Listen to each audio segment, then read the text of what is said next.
Hello and welcome. I remember when I first started coming to Davos, Chandrababu Naidu ruled the promenade from an Indian perspective. He was the original Indian Davos man. He's back again at Davos, this time as Chief Minister of Andhra Pradesh, hoping to get the same kind of attention for Andhra Pradesh that he did for a united Andhra Pradesh. To talk about this, we're joined at the Belvedere Hotel by the Chief Minister of Andhra Pradesh, Chandrababu Naidu. Thank you very much, sir, for joining us.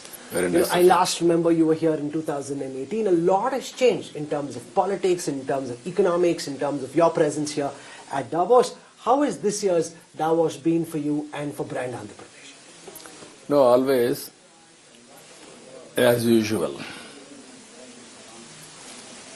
I used to come to Davos to know the focus globally, which are all the areas are emerging or futuristic. Second one, to network closely. There is one place where you can meet everybody. Otherwise, I had to go to different countries, different places. It is impossible to meet everybody. Fourth one, third one, I can do some business with them. Some understanding, some MOUs, some clarity, everything. Compared to earlier, you are always seeing me. Every challenge is an opportunity for me. How to convert challenge into an opportunity, that is where I am working. 95, when I became first time Chief Minister, I visualized economic reforms started 1991. Second generation reforms I started. Second one, IT. Internet revolution has come around 92-93. I adopted IT at that time. With all these things, today Hyderabad, proof of concept. Not only IT, BT, pharma, finance, added to that infrastructure, ecosystem, I brought everything. Today, highest per capita income in India, Telangana, most livable city, Hyderabad. I am very happy for that. But you don't have Hyderabad any longer. No, you are now trying to build Andhra Pradesh. What I am saying, why I am in politics? I am in politics to do some good things for the people. That is my contribution. People are enjoying. I am very happy for that. Then coming to next phase. 2014 I became Chief Minister again with bifurcation into two states. I thought at that time there was some imbalances. But at the same time I can rebuild again one more model. I started working, Amaravati, Polavaram, industrialization, everything I worked. 5 years I was able to grow 13.5% growth rate CAGR. That should have continued. We should have gone equally or parallelly Andhra, Telangana together. What happened again? 1924, total destruction of all institutions, 10 lakh crores debt, demoralization of all officers, and so many problems. Brand Andhra Pradesh is totally damaged. Earlier there was a gap between Andhra and Telangana. I was able to bridge that gap slowly. Today gap is very widened. These 5 years. Now I have to build again with a fast track, and also I have to take different approach. So let's talk about that. What is the difference in the approach that you're following in this term in power? We saw the Hyderabad IT model, Cyberabad that you built. How is your approach to trying to develop Andhra Pradesh different from what you tried in Hyderabad and a united Andhra Pradesh? Always opportunities will change. Opportunities are available place to place. Hyderabad is one model. There is Hyderabad, Secunderabad. I created Cyberabad. Now Andhra Pradesh, if you can go through, sea coast, biggest advantage for me. Correct. 1,000 kilometers sea coast. And also now future is green energy, green hydrogen, downstream industries. Now I am planning to attract 10 lakh crores investment in green hydrogen, 7.5 lakh employment. Honorable Prime Minister has laid the foundation for 2 lakh crores inaugurations foundations. In that, biggest investment is 1,87,000 crores green hydrogen by NTPC and Genco joint venture. Now in Andhra, Rayalaseema, we are having an advantage. One is solar. India is blessed. Wind energy, we are having maximum advantages. Deccan Plateau, I am having an advantage of pumped energy. By using all these things again, ports are available. I can go for manufacturing green hydrogen downstream industries. From port I can export. This is where I am creating ecosystem now. In this, not only this, according to me, maximum damage 1419, not with bifurcation. Bifurcation is a painful process. At least they kept some provisions, all these things, but that is not sufficient. But we worked very hard and then completed. Now again I started this type of ecosystem how to build. For example, logistics. Andhra Pradesh will become logistics hub for India. Not only ports, airports, railways, inland waterways, and also dry ports. We can make it best place, Andhra Pradesh. So what kind of conversations have you had with global corporates over here? What are the key successes you have to account for in the time that you've spent at Davos this year? Only yesterday and today, another 2 days. One is green hydrogen, I am focusing. Green energy, green hydrogen, downstream industries. Second one, logistics, how to promote, how to integrate, that also I am doing. Today we have laid the foundation, we have started one concept, Global Leadership Center in Amravati, with CA and also IND, Switzerland University, and industry players together, how to promote global leaders for future requirements, how to face future challenges. I am seeing a different picture. 25 years back, I started IT. Now we have reached AI. Now I am talking about deep technology. Even open access for all people, AI modules available. Not only open access, even others also, if you can provide for people, how it will be, that money government has to pay and provide for everybody.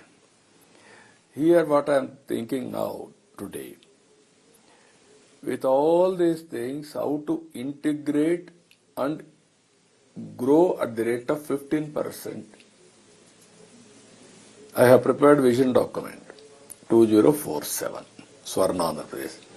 Yesterday, Trump has announced Swarna America has started now.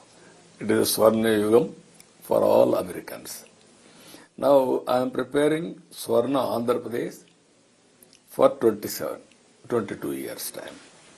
$45,000 per capita income. And also I am working 2.4 or 5 trillion US economy. You may think how it is possible, all these things. Originally IT I promoted. I used to inspire people, don't confine to IT job. Go for value addition, products development and entrepreneurs. Today I can say proudly, globally any country you can go.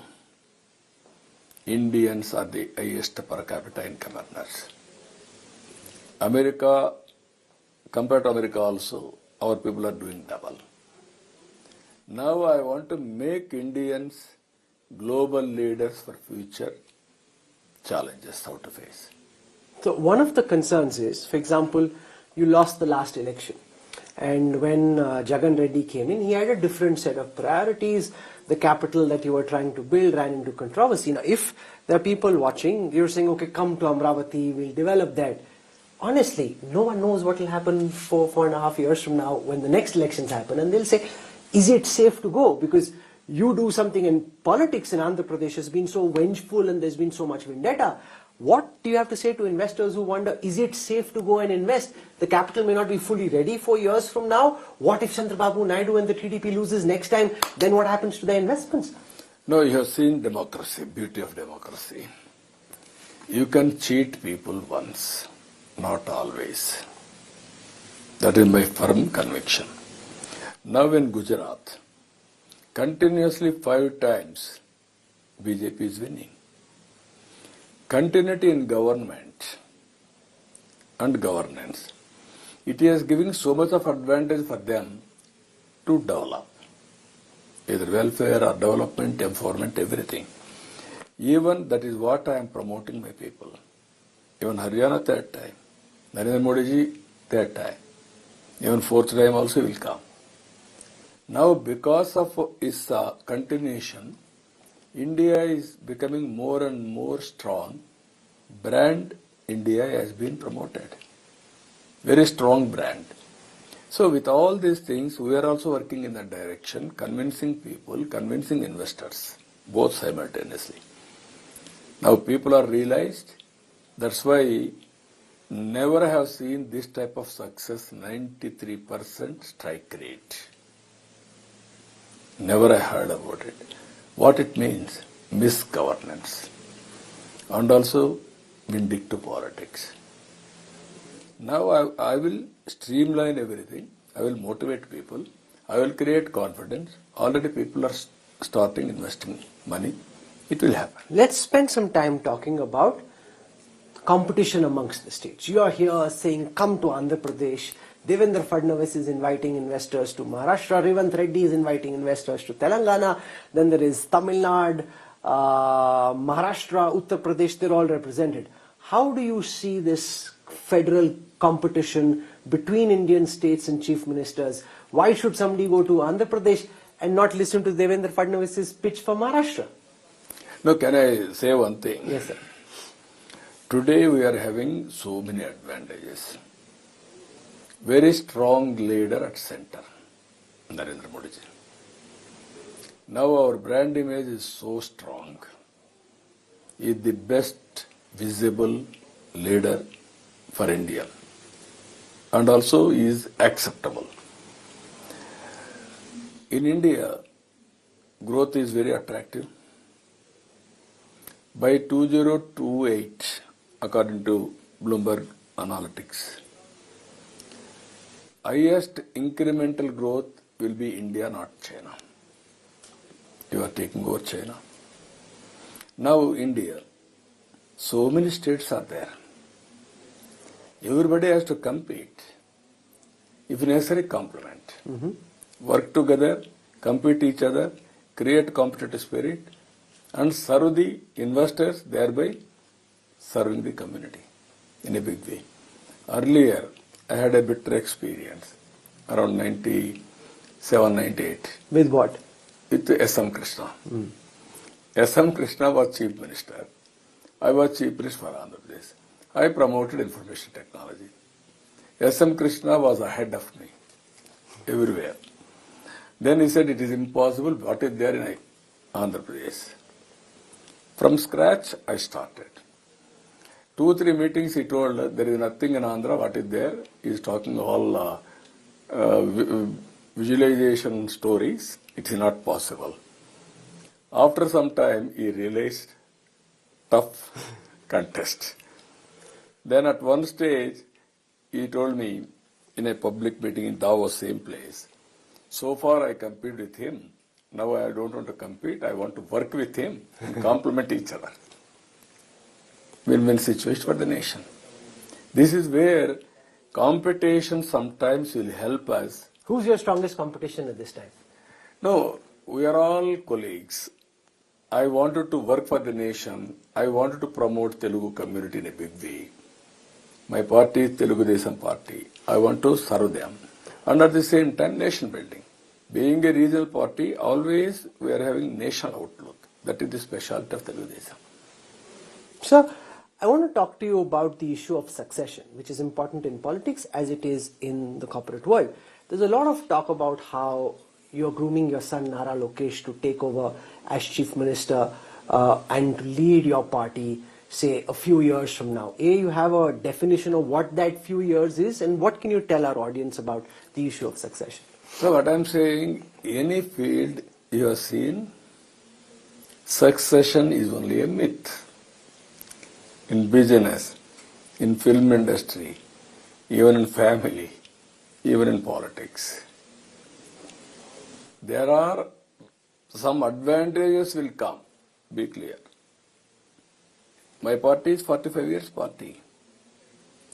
I'm having strong base of cadre. We are nurturing like anything.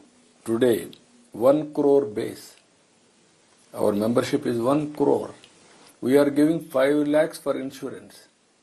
Who can met with an accident, all these things. So much of training has gone over a period of time. If you see one generation created wealth, next generation will erode wealth. Parties also, strong parties have become irrelevant. You have seen in India.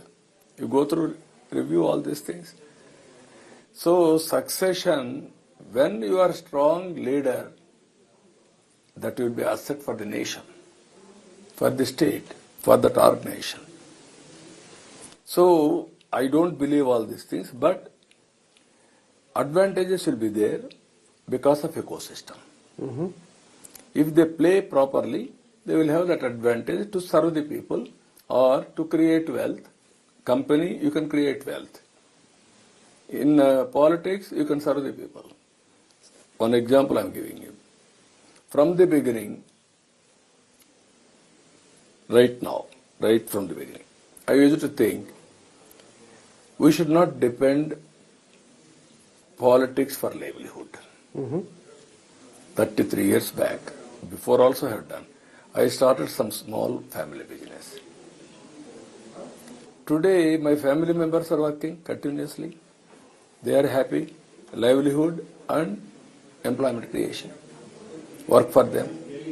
We are having respectability. Lokesh wanted to continue family business, he should have, that will be very easy for him. He wanted to serve, let him serve. Mm-hmm. Then he will have that satisfaction. That is what I am saying. Nothing is there, successions. Interesting. One of the big advantages that Andhra Pradesh had was the non-resident Telugu community, which is exceedingly influential, at the helm in several top IT companies. How are you leveraging the capabilities of the non-resident Telugu community to try and contribute to the state of Andhra Pradesh? We will work it out, that one. That is where I told you, Global Leadership Center in Amravati. To promote Indian leaders and Telugu leaders globally. I am seeing another 25 years' time. Future for Indians. By default, Indians will be the most influential community globally, wealth creators and service providers. There is a disadvantage for globally, that is aging problem. Indians is having that advantage. Nowadays, virtual and physical working is a reality. Flexible working also is a reality. With all these things, I am visualizing 25 years' time. Our people are highest per capita income earners globally. In Andhra Pradesh, my per capita income is $3,100. In America, my Telugu people per capita income $1,20,000. Same people.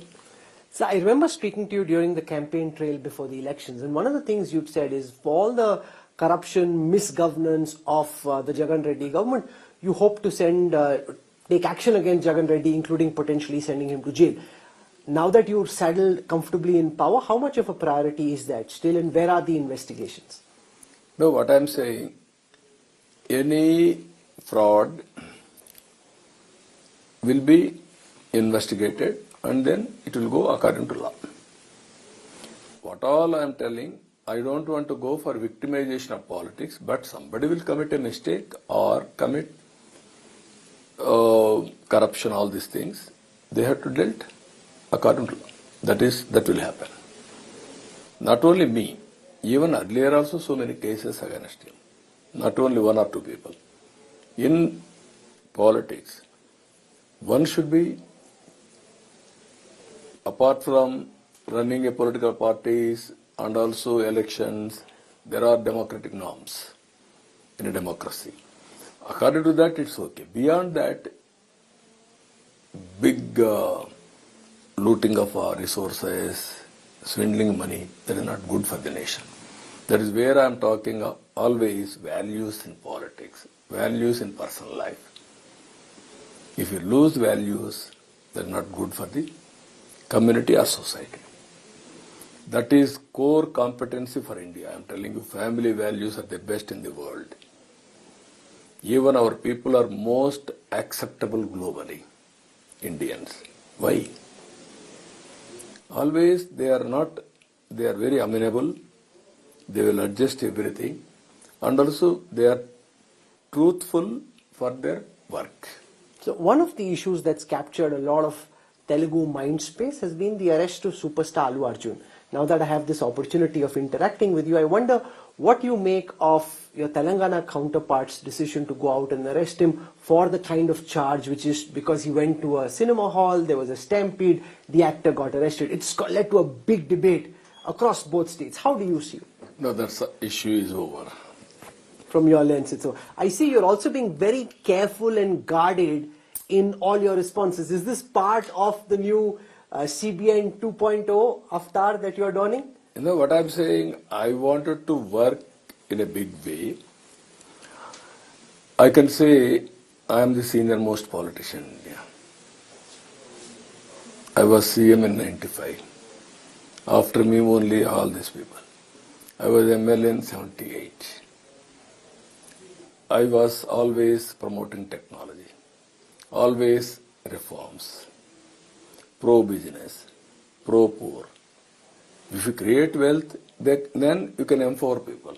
If you won't create wealth, what can you do? So this is where I'm saying one should have some balance also in approach. So you've been coming to Davos since the mid-90s. How have you seen India's position in the eyes of Davos and in the eyes of the world changed in this long journey of yours from the mid-90s to the mid-2020s? In 95, 96, I used to come here. I used to participate so many sessions. Whenever I used to say something, nobody used to believe. He is only talking about fiction. At that time, I told one thing. British left English to Indians. We are very strong in mathematics. Then, naturally, we are very strong in information technology. This is where I narrated and started, and then I used to bring people to India, especially Hyderabad at the time. Today, everybody is believing, not only believing, people are trusting Indian growth story. That is the difference we see. Now, future, everybody is thinking only Indians can perform. You can see the change. So one last question before I wrap up. You've got a very packed calendar, lots of top leaders waiting to meet you, and that's to do with artificial intelligence. How are you leveraging and harnessing the potential of artificial intelligence to improve governance? And what are your suggestions for other states and for policymakers to try and implement AI to make the lives of common people better? When I started information technology, nobody believed me. When I started telephone, all these things, nobody understood at that time. Deregulation of telecommunications sector, I was a staunch supporter. Finally, I gave a report to Vajpayee ji. That is how it has happened. Today you have seen the change totally. From information technology to AI. Now we are going for deep technology. It is very inspiring time according to me. Historical data is available. AI tools are available. Quantum computing, deep technologies, real-time data collection through various means, that is drones, CCTV cameras, satellite, IoTs, wearables. Then real-time solution we can get it, communicate real-time. Now we are starting WhatsApp governance. 150 services I can provide. Anybody want to talk or he cannot send a message. He can voice. Voice will be converted to text. Then problem will be solved and communicate same thing to him. This is where we are today. So only India, it is possible all these things. One is government, one is health. How to go for health, total technology? According to me, medtech, medical technology, agriculture technology, logistics technology, power technology, all these things are going to become a reality. Government has to adopt it, use it properly, and only cautiously we have to use. We should not lose our ethics, all these things. It is a deadly combination now. I am seeing a different world altogether. Indians are going to play different. Mr. Naidu, this has been a fascinating conversation, and it's so interesting to observe how you're trying to stay one step ahead of the tech curve, trying to outthink your competition, even though you're saying you're being very collaborative as you try and do this. No, nothing wrong in it, no? Absolutely. No, I am talking now next level, one more thing. PPP model, public-private partnership, has come after reforms. Road, technology, your telecommunication, power, everything has come. Now I am talking P4 model. P4. Public-private people's partnership. I am making a policy. You are got this benefit because of people. Today, there are inequalities in society. There are poor people in the society. Make people as capital. Partnership with them. High net worth individuals has to mentor lowest last mile, top 10%, last mile 20%. You have to mentor, handhold, support everything. Take along with you. Reduce the inequalities. Provide better living standards. People as capital, other assets, other capital, short term, medium term, long term, how to handle them, then that will be the society we have to produce. Well, this is a bold vision. We wish you all the best in the achievement of this vision, because if people win, the state wins, the country wins. Yes. Thank you so much, sir, for taking out time and joining us. Really appreciate it, and our best wishes. Thank you. Thank you, sir. Thank you.